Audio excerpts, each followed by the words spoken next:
கிறிஸ்து இயேசுக்குள் மிகவும் அன்பை அழைக்கப்பட்ட சகோதர சகோதரிகளே, இந்த நாளிலும் கூட நமது வாழ்நாளில் ஒரு நாளை கூட கொடுத்து பிதாவிய தேவனையும் ஆண்டவரை இயேசு கிறிஸ்துவையும் துதிக்கும் நேரத்தை தந்ததற்கு நான் நன்றியும் துணை சோதனை எடுத்துக்கொள்வோம்.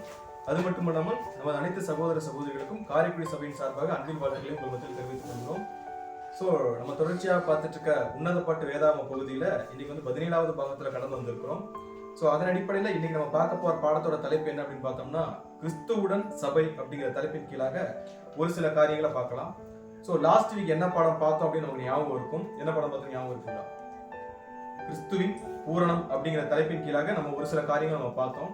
ஸோ அந்த தலைப்பின் கீழே நம்ம என்ன காரியங்களை பார்த்தோம் அப்படின்னா, சபை கிறிஸ்துவுடன் சேர்ந்து அவருடைய அதாவது மனவாட்டியா தன்னை பூரணப்படுத்தக்கூடிய நிலைமைக்குள்ள வந்தப்ப நடந்தக்கூடிய சம்பவங்களையும் கிறிஸ்து அதன் நிமித்தம் ஏற்பட்ட விளைவுகளை கிறிஸ்து சபையை வர்ணிச்சதை குறித்த காரியங்கள் லாஸ்ட் வீக் பார்த்தோம்.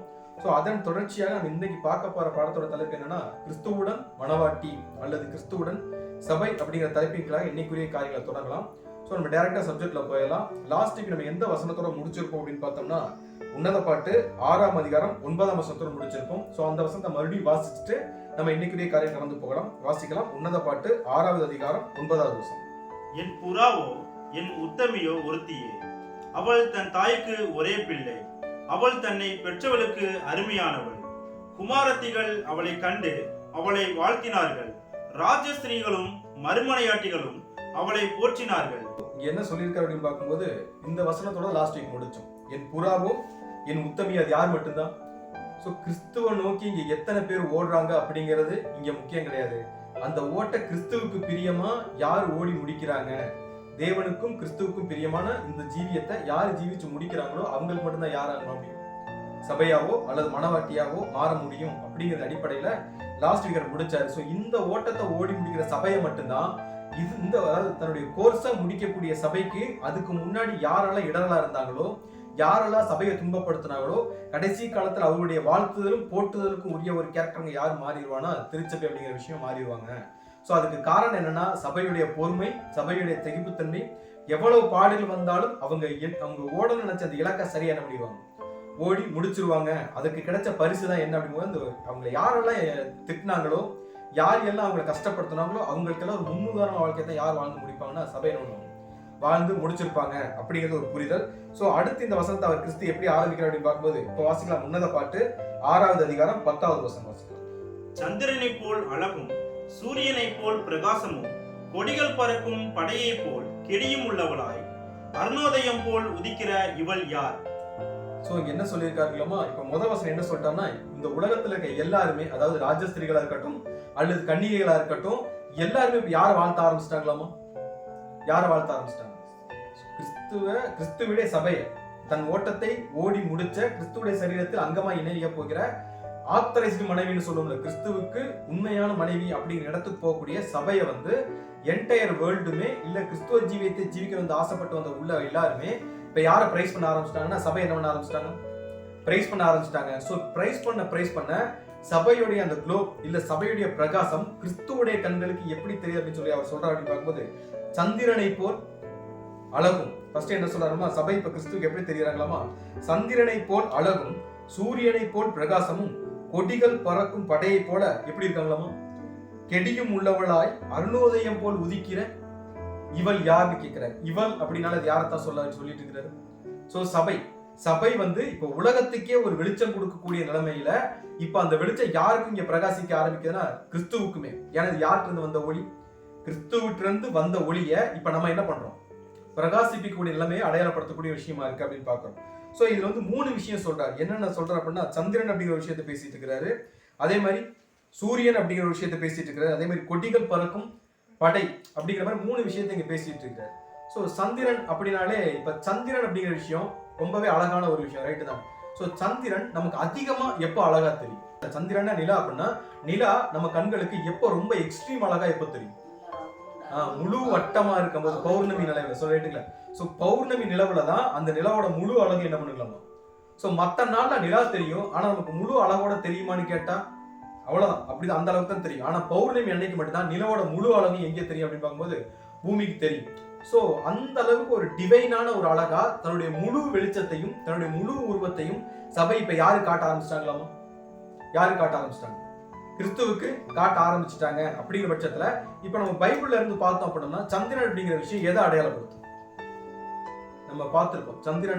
சந்திரனுக்கு இருக்க நேச்சர் என்ன அப்படின்னு பார்க்கும்போது சூரியன்ல இருந்து வர லைட்டை வாங்கி நைட்ல இது என்ன பண்ணும்? ரெஃப்ளெக்ட் பண்ணும். சந்திரனுக்கு சுயமா என்ன இருக்காது?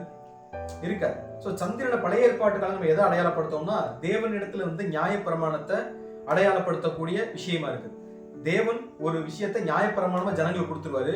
நியாயப்பிரமாணத்தின் வெளிச்சத்துல அந்த ஜனங்கள் என்ன பண்ணிட்டு இருந்தாங்க? அன்னைக்கு நடந்துட்டு இருந்தாங்க. நியாயப்பிரமாணத்துக்கு கீழ்ப்படுகிற வரைக்கும் இல்ல நியாயப்பிரமாணத்தின் வெளிச்சத்தின் கீழ் இருக்கிற வரைக்கும் யாருக்குமே எந்த பிரச்சனையும் கிடையாது. நியாயப்பிரமாணத்தை என்னைக்கு மீறாங்களோ அன்னைக்கு ஒரு டார்க்கான ஒரு இருட்டுக்குள்ள யாரு போயிருவாங்க அப்படின்னா அந்த ஜனங்கள் போயிருவாங்க அப்படிங்கறத குறித்து பார்த்துருக்கோம். சோ தந்திரன் அப்படிங்கிறது எதை அடையாளப்படுத்தணும்? நியாயப்பிரமாணத்தை அடையாளப்படுத்தக்கூடிய விஷயமா இருக்கு. இப்ப சபையா அழைக்கப்பட்ட நமக்கு நியாயப்பிரமாண ஒரு விஷயம் இருக்கா இல்லையான்னு ஒரு கேள்வி கேட்டோம்னா, சோ நியாயப்பிரமாணம் எங்க முடிஞ்சிருச்சுன்னா கிறிஸ்துவுடைய மரணத்துல என்ன ஆயிடுச்சுங்களாமா? நியாயப்பிரமாணம் கம்ப்ளீட் ஆயிருச்சு. ஆனா இங்க என்ன சொல்றான்னா அந்த சந்திரனுடைய வெளிச்சமும் யார் மேல இருந்து வருதுங்களாமா? சபை மேல இருந்து வருது அப்படின்னு சொல்றாரு. அப்படின்னா இப்ப சபை அவர் என்ன சொல்றாருன்னா நியாயப்பிரமாணத்தை சபை என்ன பண்ணிருக்காங்களாமா? என்ன பண்ணிருக்கிறாங்க? சபை கம்ப்ளீட் பண்ணிருக்கிறாங்க. எதன் அடிப்படையில்? நமக்கு நியாயப்பிரமாணமே இல்ல, ரைட்டு தானே? நமக்கு இருக்கிறது என்ன மட்டும்தான்? அன்பின் பிரமாணம் மட்டும்தான் அப்படிங்கிற பட்சத்துல. ஆனா கிறிஸ்து என்ன சொல்றான்னா சந்திரன் மாதிரி எங்க யார் வர்றதுங்களாமா? பார்க்கவே அவ்வளவு அழகா சந்திரன் மாதிரியுமே யார் சபை வருது அப்படின்னா சோ சந்திரனுக்கு நிழலாக இருக்கிற நியாயப்பிரமாணத்தின் அடிப்படையுமே இங்க யார் கை கொண்டிருக்கா அப்படின்னு பார்க்கும். யார் கை கொண்டிருக்கா? சபை கை கொண்டு இருக்கிறாங்க அப்படிங்கறத யார் விட்னஸ் பண்றது? யார் விட்னஸ் பண்றது? ஆண்டவராகிய இயேசு கிறிஸ்து விட்னஸ் பண்றாரு. இதை எப்படி நம்ம புரிஞ்சுக்கலாம் அப்படின்னு பார்க்கும்போது இப்ப நம்ம நியாயப்பிரமாணத்தை கடைபிடிக்காம கேள்வி கேட்டோம்னா நமக்கு நியாயப்பிரமாணம் கிடையாது. பட் அவர் என்ன சொல்றாருன்னா சபையா அழைக்கப்பட்டவங்க அவங்க லைஃப்ல எதையும் இது பண்ணிருப்பாங்களாமா? நியாயப்பிரமாணத்தையும். இதை எளிமையா புரிஞ்சுக்கலாம் அப்படின்னா நமக்கு அன்பின் பிரமாணம் 2 கொடுத்திருப்பார். என்னென்ன அப்படின்னு பார்க்கும்போது உன்னை நேசிக்கிறது மாதிரி, அதே மாதிரி உன் முழு இருதயத்தோடும் உன் முழு ஆத்மாவோடும் உன் முழு அன்போடும் யாரை நேசிக்கணும்? இதை தேவனை தொழுது கொள்ளுங்க அப்படிங்கிறாரு. ஆனா அதை சொல்லி முடிக்க எப்படி சொன்னா இந்த 2க்குள்ளேயே இது எல்லாம் கம்ப்ளீட் ஆயிடுச்சுங்களாமா? சோ இத சபை தங்களுடைய வாழ்க்கையில எப்படி அப்ளை பண்றாங்க அப்படிங்கறத அப்போஸ்தலனாகிய பவுல் ரோமருக்கு வந்து என்ன சொல்றாருன்னா ரோமர் 13வது அதிகாரம் 10ஆம் வசனம் வாசிக்கலாம். அன்பானது பிறனுக்கு பொல்லாங்கு செய்யாது. என்ன சொல்லிட்டாருங்களாமா? அன்பானது பிறனுக்கு என்ன செய்யாது? சோ நியாயப்பிரமாணத்தோட பேஸே என்னன்னா எல்லாரையும் என்ன பண்ணணும்? நியாயப்பிரமாணத்தோட பேஸ் என்னதான்? எல்லாரையும் நேசிக்கிறதா, ரைட்டு தானே?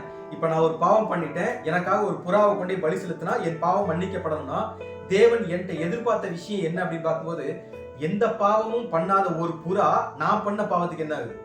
பலியாகுது. இனிமேல் என்னுடைய பாவத்துக்கு அது என்ன ஆகக்கூடாது?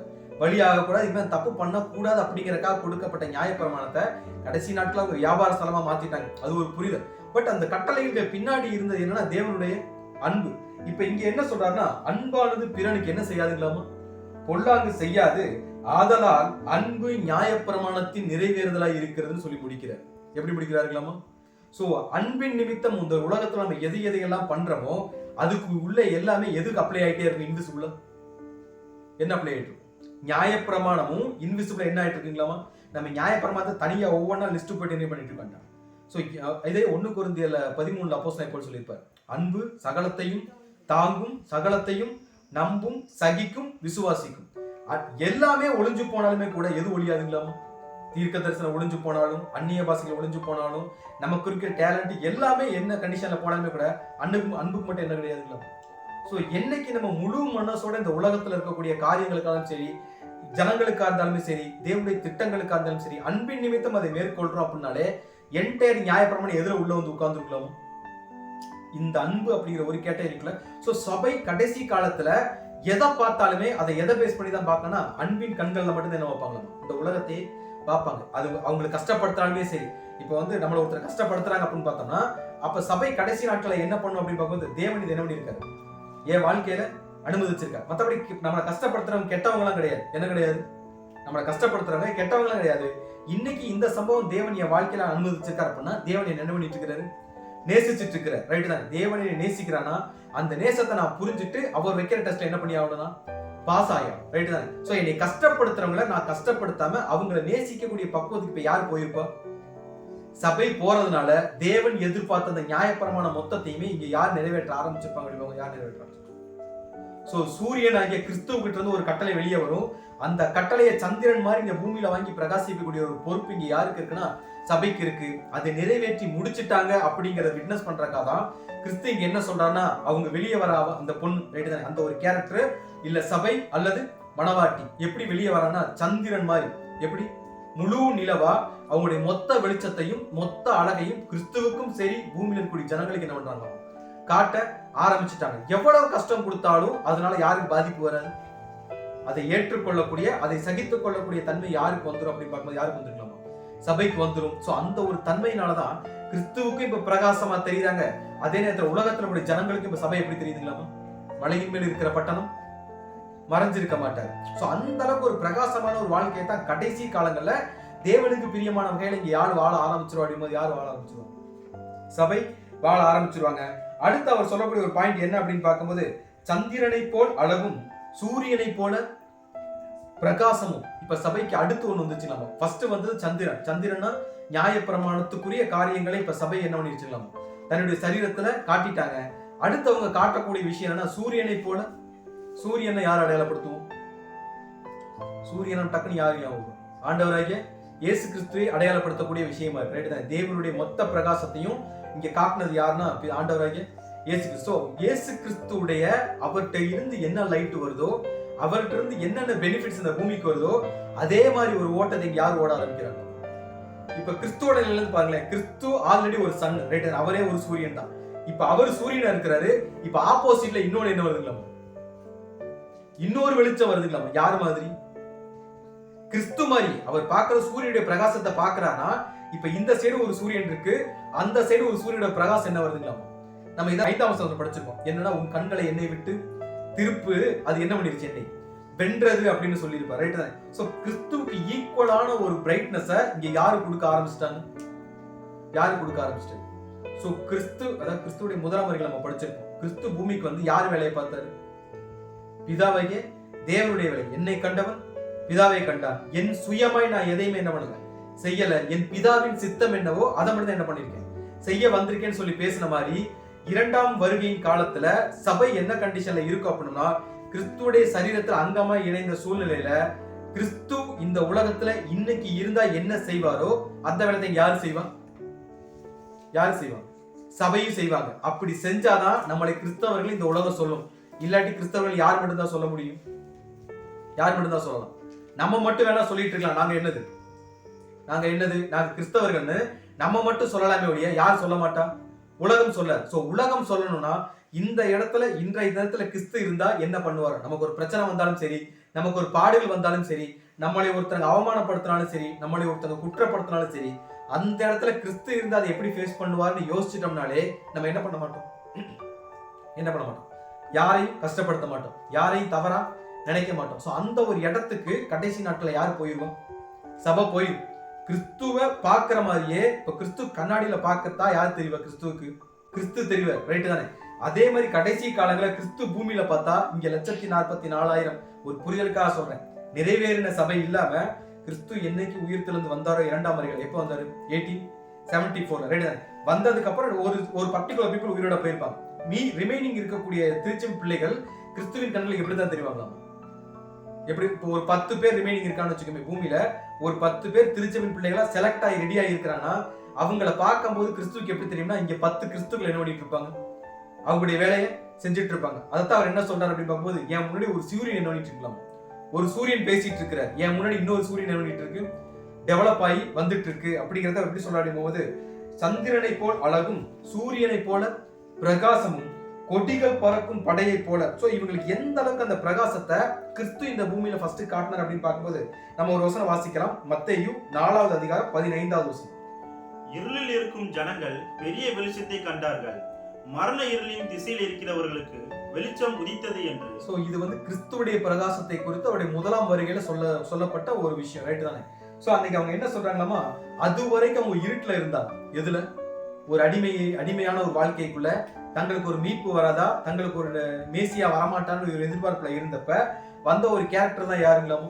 சோ இருளில் இருக்கும் ஜனங்கள் பெரிய வெளிச்சத்தை, இதுவரைக்கும் அப்படி ஒரு வெளிச்சத்தை என்ன பண்றது பார்த்ததே இல்லைங்க, ஒரு பெரிய வெளிச்சத்தை கண்டார்கள்.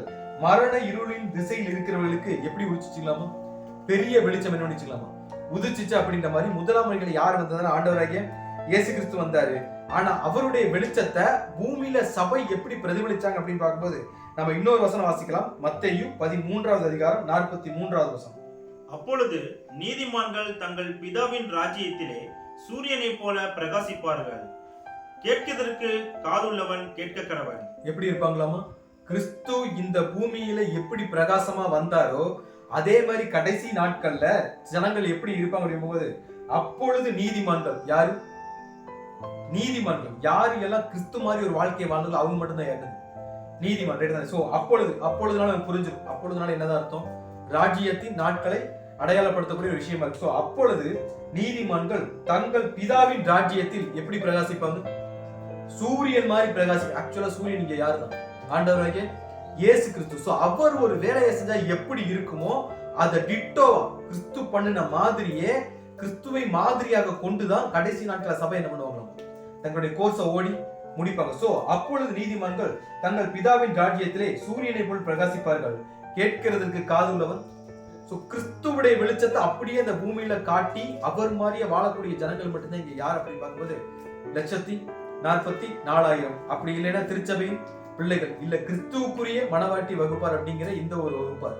சோ அந்த ஒரு ஓட்டத்தை கடைசி நாட்கள்ல சபை, ஏன்னா இதை நம்ம ஈஸியா படிச்சுட்டு போயிடும். கிறிஸ்துவோட வெளிச்சத்தை அப்படியே இங்க பிரகாசிப்பிக்கிறது சாதாரண விஷயமானு கேட்டா இன்னைக்கு ஒவ்வொரு நாளும் நம்ம அதுதான் முயற்சி பண்ணிட்டு இருக்கோம். பட் அந்த ஓட்டத்தை ஓடி முடிச்சோம் ஒரு கேள்வி கேட்டோம்னா கண்டிப்பா முடியவே முடியாது. ரைட் தான். சோ இன்னைக்கு நம்ம அதுக்கான முயற்சிகள் பண்ணிட்டு இருக்கிறோம்ன்றாலே நம்ம யாரை நோக்கி தான் ஓடணும் அப்படின்னா கிறிஸ்துவை நோக்கி ஓடணும். அவருடைய வெளிச்சத்தில் இருக்கிற வரைக்கும் அந்த வெளிச்சம் யார் மேலேயும் பட்டுட்டே இருக்கும்.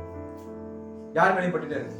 சோ என்னைக்கு இந்த பைபிளை மூடி வச்சுட்டு இல்ல கிறிஸ்துவை விட்டு வெளியே போயிட்டு ஒரு வெளிச்சத்தை தேடணும் அப்படின்னா நமக்கு என்ன கிடைக்காது. சோ இதோட நிழல்லே இருக்கணும். எதோட நிழல்ல? கிறிஸ்துவின் நிழல்ல, இல்ல சத்தியத்தின் நிழல்ல.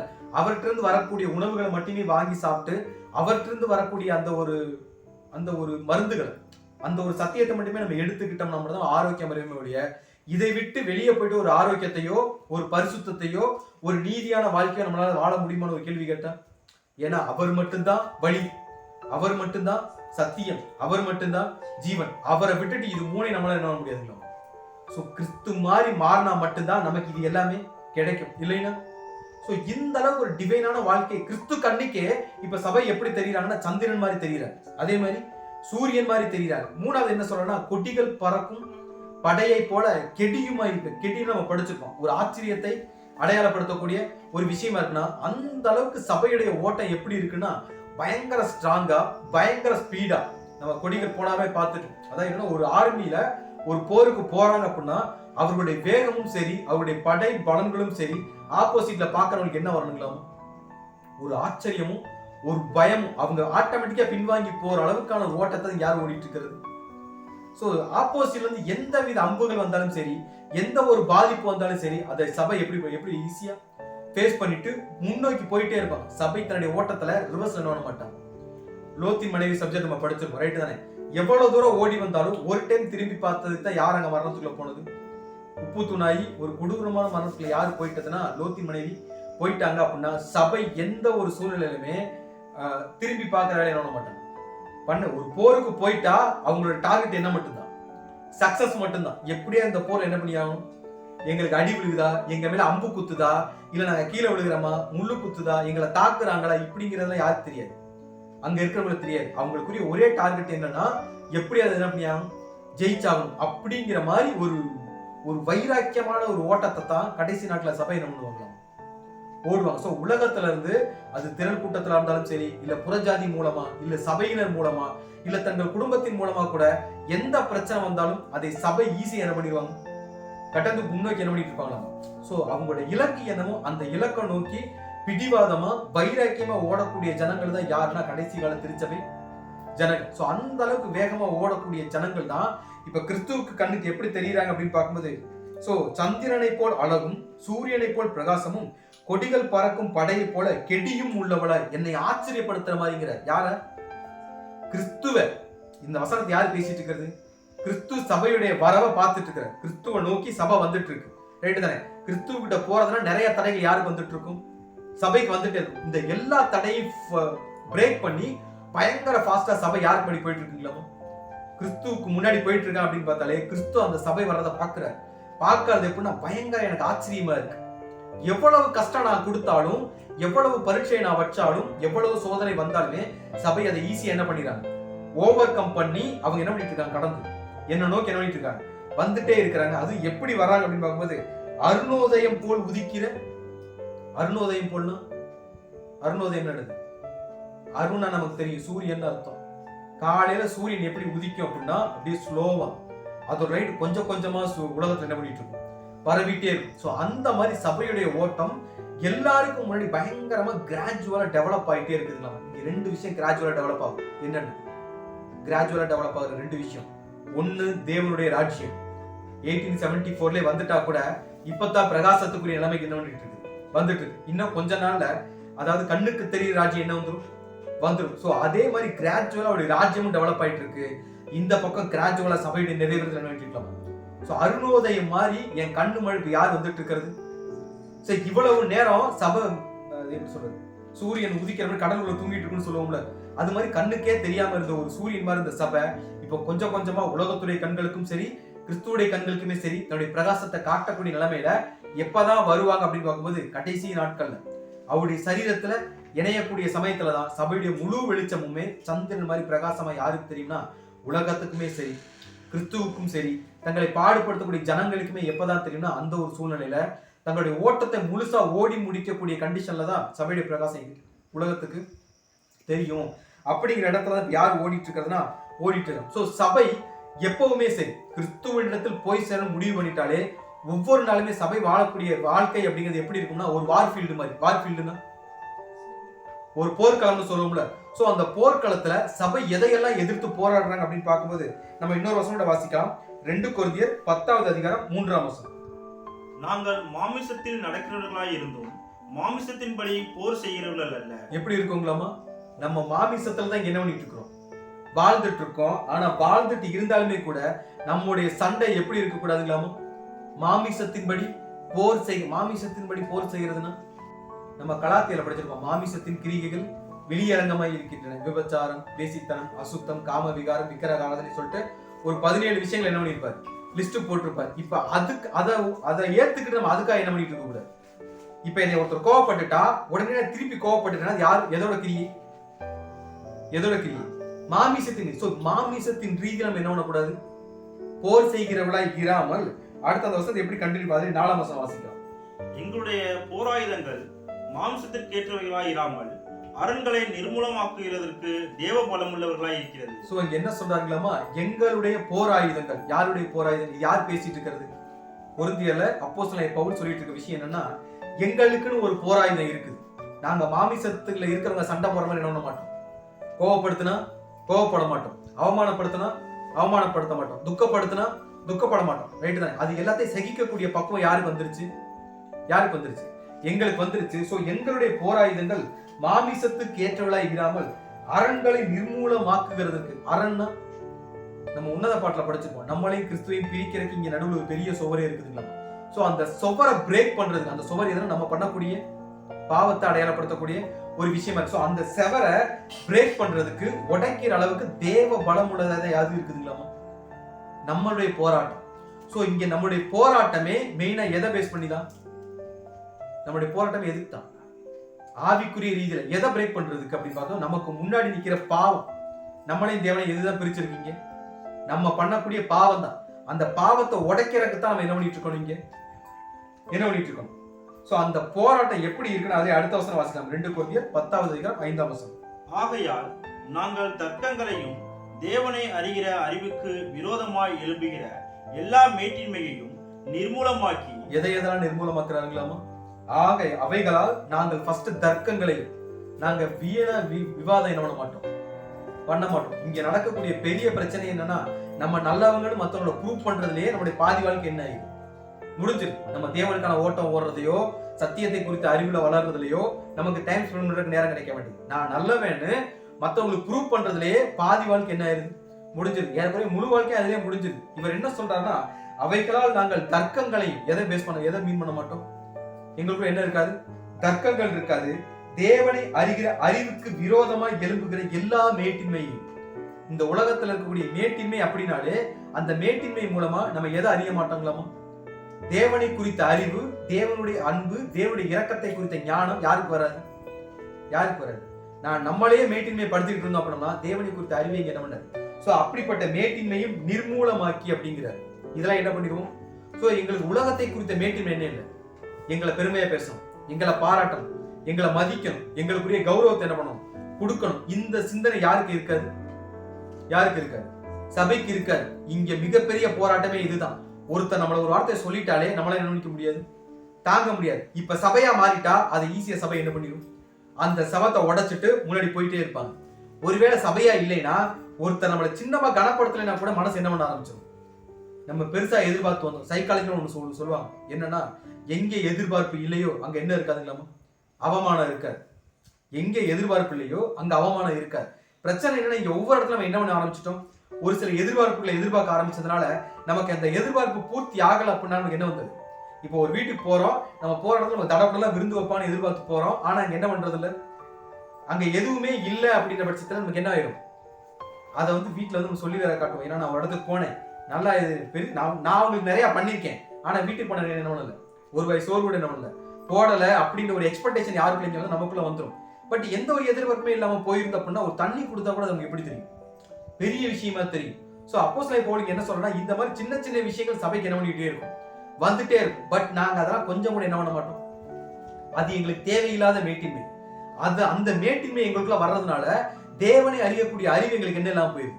இங்கே அந்த ஒரு வாய்ப்பு எங்களை விட்டு தள்ளி போயிருது. எங்களுக்கு என்ன தேவையில்லை, அந்த ஒரு மேட்டின்மையோ அந்த ஒரு தர்க்கங்களோ யாருக்கு தேவையில்லை. சோ ஆகாத சம்பாஷணைகள் தேவ நல்லொழுக்கத்தை கெடுக்கும்னு சொல்லியிருக்காரு. சோ அந்த ஒரு விஷயங்களை யார் பண்ண மாட்டாங்க, சபை பண்ண மாட்டாங்க. சோ இதுக்கு ஆப்போசிட்டா போராடக்கூடிய போராயுதங்கள் யாருக்கிட்ட இருக்குங்களாமோ, யார்கிட்ட இருக்கும்.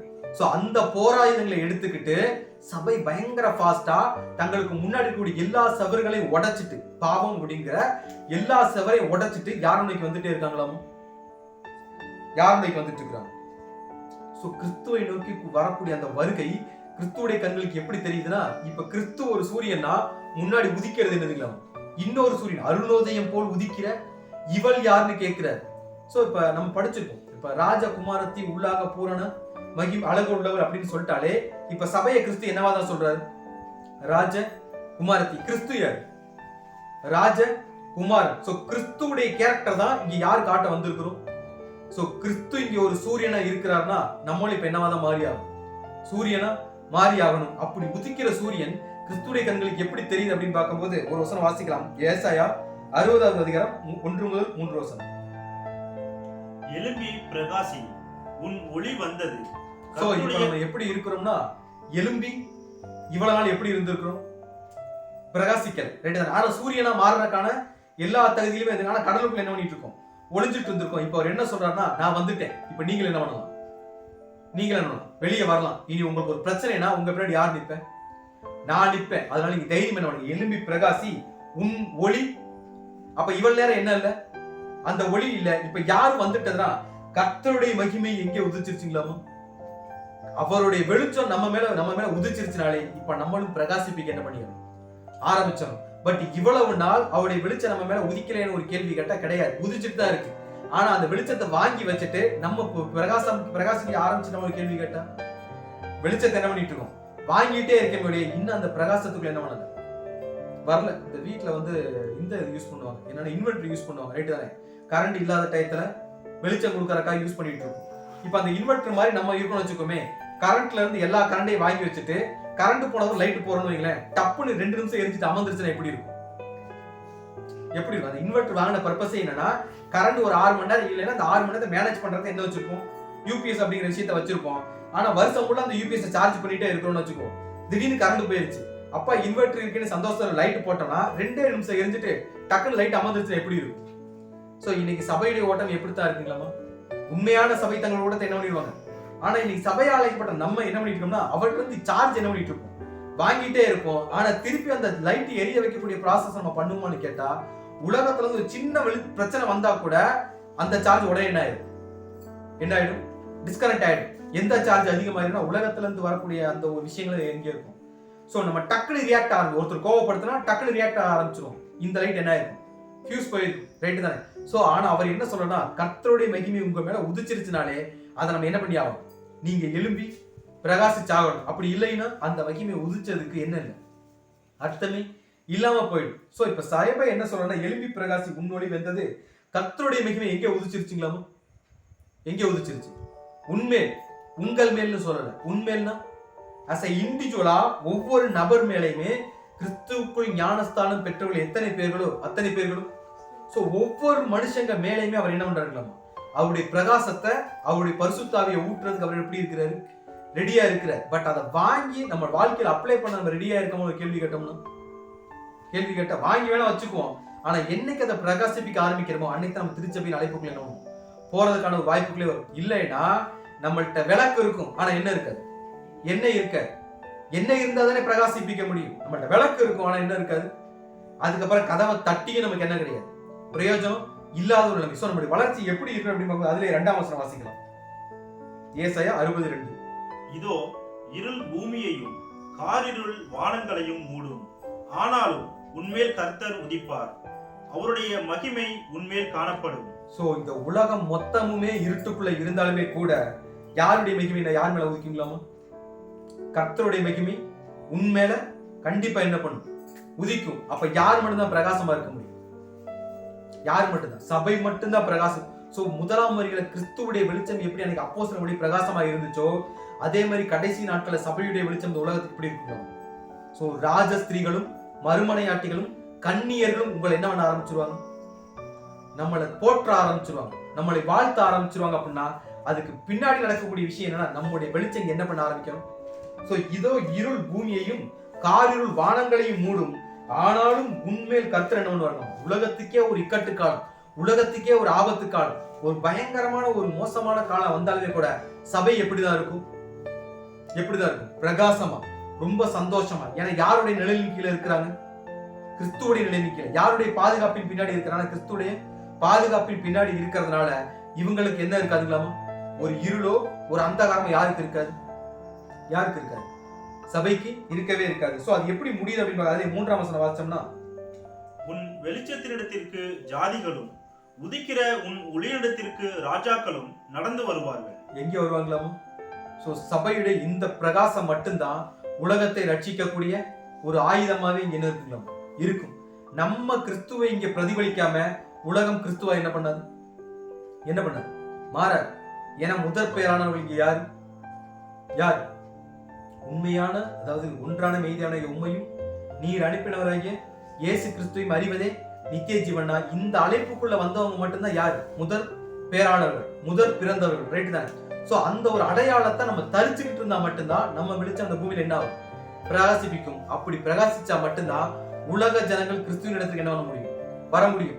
ஆனா இங்க கிறிஸ்தவர்கள் இருக்க நம்ம தான் யாருக்கு கெட்ட பெயர் ஏற்படுத்தி கொடுத்துட்டு இருக்கிறோம்? யாருக்கு? இங்க நம்ம ஒரு தப்பு பண்றோம்னு வைங்களேன், அந்த தப்பி நிமித்தம் இங்க திட்டு வாங்குறது யாரு? யார் திட்டு வாங்குறது? நான் ஒரு தப்பு பண்றேன் அப்படின்னா அந்த தப்பின் நிமித்தம் திட்டு வாங்குறது இங்க யாருன்னு கேட்க, கிறிஸ்துவுடைய நாமம், பிதாவாகிய தேவனுடைய நாமம். சோ நான் பண்ணக்கூடிய தவறுகள் என்ன தூசிச்சா பிரச்சனை இல்லை, யாரை அவமானப்படுத்துது? அவர் அவமானப்படுத்துது. இங்க யார் அந்த மாதிரி வாழ்க்கையை வாழ்ந்துட்டு இருக்க கூடாது அப்படின்னா சபை என்ன பண்ண கடைசி நாட்கள் வாழ. சோ சபை செய்யக்கூடிய காரணங்கள் யாருமே கை நீட்டி என்ன பண்ண முடியாது, கொஸ்டின் பண்ண முடியாத அளவுக்கு ஒரு உண்மையா குறை சொல்லலாம். எப்படி? அவங்கள வீம்புக்குன்னு குற்றப்படுத்தணுங்கிறத கிறிஸ்துவ சொன்னாங்கள சிலுவையின் காலத்துல எவ்வளவு குற்றப்படுத்தினாங்க, அந்த மாதிரி பொய்யா குற்றப்படுத்தல முடிய உண்மையா விரல் நீட்டி ஆதாரத்தோட நம்ம என்ன பண்ண முடியாது. கிறிஸ்துவுக்கு என்னதான் ஏற்படுத்தினாங்க? பொய் சாட்சிகளை தான் என்ன பண்ணாங்க? ஏற்படுத்தினாங்க. ஏன்னா அவர் மேல என்ன இல்லை, ஒரு குற்றமே என்ன பண்ண முடியல, பொய்யாதான் குற்றச்சாட்டு வச்சாங்க. அது மாதிரி நடக்கலாமே ஒழிய சபையை விரல் நீட்டி குற்றப்படுத்துறதுக்கான எந்த காரணமும் கடைசி காலத்துல யார்கிட்ட இருக்காது, யார்கிட்ட இருக்காது. சோ உலக உன் வெளிச்சத்தின் இடத்திற்கு ஜாதிகளும் உதிக்கிற உன் ஒளியின் இடத்திற்கு ராஜாக்களும் எப்படி வருவாங்களாமோ? எப்படி வருவாங்க? கொஞ்சம் கொஞ்சமா என்ன பண்ணுவாங்க? இவங்க உண்மையிலே எப்படிப்பட்ட ஆளுங்க தான்? எப்படிப்பட்ட ஆளுங்க தான்? நல்லவங்க தான். நம்ம தான் இவங்களை எப்படி புரிஞ்சுக்கிட்டோம்? தப்பா புரிஞ்சுட்டோம். அவங்க சொல்றது எல்லாமே என்னதான்? கரெக்ட் தான். அவங்க பேசக்கூடிய சத்தியங்களும் சரி, அவர்கள் செய்யக்கூடிய கிரியைகளும் சரி, அவர்கள் ஓடக்கூடிய ஓட்டங்களும் சரி, எதன் அடிப்படையில் தான் இருக்கு? சத்தியத்தின் அடிப்படையில் தான் இருக்கு. நம்ம தான் யாரை தப்பா புரிஞ்சுக்கிட்டோம்? அவங்கள தப்பா புரிஞ்சுக்கிட்டோம்னு சொல்லிட்டு இந்த வெளிச்சத்தை பார்த்து உலகத்தில் கூடிய மற்ற ஜனங்களுக்கு யார் பின்னாடி வர ஆரம்பிச்சிருவாங்களாம்? யாரு பின்னாடி? சபையுடைய பின்னாடி வர ஆரம்பிச்சிருவாங்க. அப்படி வர ஆரம்பிச்சா தான் எதுக்கு ஒரு ரட்சிப்பு வரும்னா இந்த உலகத்துக்கு என்ன வரும்? என்ன வரும்? என்ன வரும்? ரட்சிப்பு வரும். சோ அந்த ஒரு ஓட்டத்தை நீங்க யார் ஓட வந்திருக்கிறோம்? நம்மோட வந்திருக்கோம். ஸோ இந்த ஓட்டத்தோட முடிவு எப்படி இருக்கும் அப்படின்னு பார்க்கும்போது இப்ப நம்ம அடுத்த வசனம் வாசிக்கலாம். உன்னத பாட்டு 6வது அதிகாரம் 11வது வசனம். பள்ளத்தாக்கிலே பழுத்த கனிகளை பார்க்கவும், திராட்சை செடிகள் துளிர்விட்டு மாதுளஞ்செடிகள் பூத்ததா என்று அறியவும் வாதுமை தோட்டத்துக்கு போனேன். இங்க வந்திருக்காருங்களாமா? சோ இப்ப கிறிஸ்து என்ன வந்துட்டாருன்னா, முதல்ல ஒரு தோட்டத்துல இருந்தார். எதை பறிக்கிறதுக்கு? லீலி புஷ்பங்களை பறிக்கிறதுக்கு ஒரு தோட்டத்துக்கு போனார். இப்ப அவர் எங்க போயிருக்காருன்னா, பள்ளத்தாக்கிலே பழுத்த கனிகளை பார்க்கவும், திராட்சை செடிகள் துளிர்விட்டு மாதுளஞ்செடிகள் பூத்ததா என்று அறியவும் வாதுமை தோட்டத்துக்கு போனேன். எங்க போயிருக்காருங்களாமா இப்ப அவரு? சோ ஃபர்ஸ்ட் பள்ளத்தாக்கிலே அப்படின்னு ஆரம்பிக்கிறார். பள்ளத்தாக்குனால நமக்கு டக்குனு ஞாபகம் ஒரு விஷயம். பள்ளத்தாக்கு எங்க இருக்கும்? 2 மலைகளுக்கு நடுவுல இருக்கக்கூடிய இடம் தான் என்னது? பள்ளத்தாக்கு. சோ 2 மலை அப்படின்னா நமக்கு எதை அடையாளப்படுத்தும் அப்படின்னு பார்க்கும்போது, ஒரு மலை அப்படின்னா என்னது? பிதாவாகிய தேவன். இன்னொன்னு போறது யாரு? இங்க 2 மலைக்கு நடுவுல என்ன இருக்குது? பள்ளத்தாக்கு இருக்கு. இந்த பக்கம் ஒரு மலை என்னன்னா பிதாவாகிய தேவன்.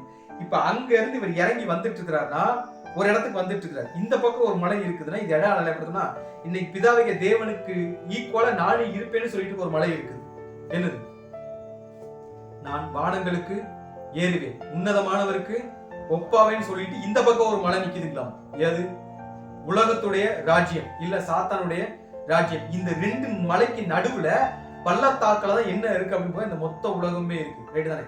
இங்க தேவனுடைய கைடன்ஸ் இருக்குது, சாத்தானுடைய ஒரு பிரதிபலிப்பும் இருக்குது. நம்ம யாரு பின்னாடி போறோங்கிறத இங்க என்னது பிரச்சனை. சோ இப்ப இந்த பள்ளத்தாக்குக்குள்ள யாரு வர்றது அப்படின்னு யாரு வர்றது? ஆண்டவராகிய இயேசு கிறிஸ்து. லாஸ்ட் அசைன்மெண்ட் இதுதான். கடைசியாக கிறிஸ்துவுடைய தேடல். எதை தேடி வர்றாரு?